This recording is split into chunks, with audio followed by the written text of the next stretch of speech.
So, good morning, children. Let us continue. So, in the previous session, we discussed that what are the types of unsaturated, what are the types of hydrocarbons. Good morning, children. So, let us continue. So, in the previous session, we were talking about the types of hydrocarbons. So, what are hydrocarbons? The compounds formed exclusively by the reaction of hydrogen and carbon.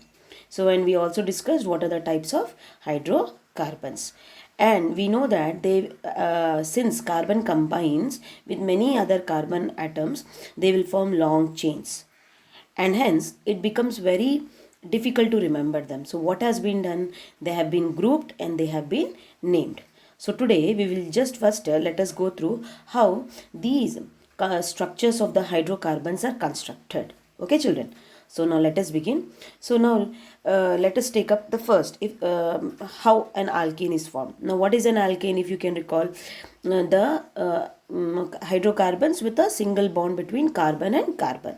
So for example, let me take a single carbon C. Now it will be having, as I told, how many electrons?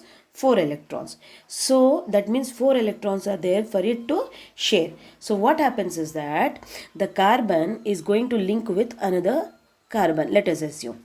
Now when I draw a one line, that indicates that there are 2 electrons being shared between the two carbons.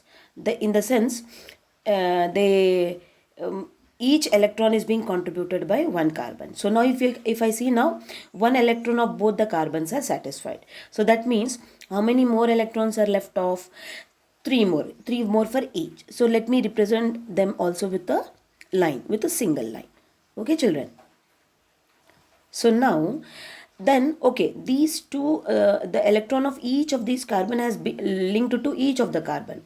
Then what about the remaining 3 electrons? So then they may bind. If I start from, let us assume that this is my first carbon, it must have bound with another hydrogen atom. Then what about this? This could have continued either by linking to another carbon. So when it links to another carbon, now if you see, this carbon is linked to two other carbons. That means how many electrons are satisfied for this carbon? 1 and 1, 2. How many more it is left with? 2 more. So that can again, there is a possibility of linking to another carbon or linking to hydrogen. Okay, children. As we have discussed earlier, there can be a branched one. So if a branched one, there can be a carbon here as well.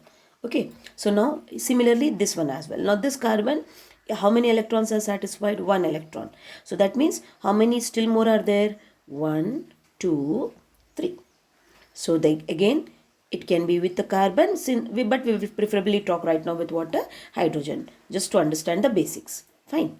So now, so like this, the chain keeps on continuing. Okay, children. Now this is in case of a single bond hydrocarbon. That is, what are these called as single bond hydrocarbons? They are called as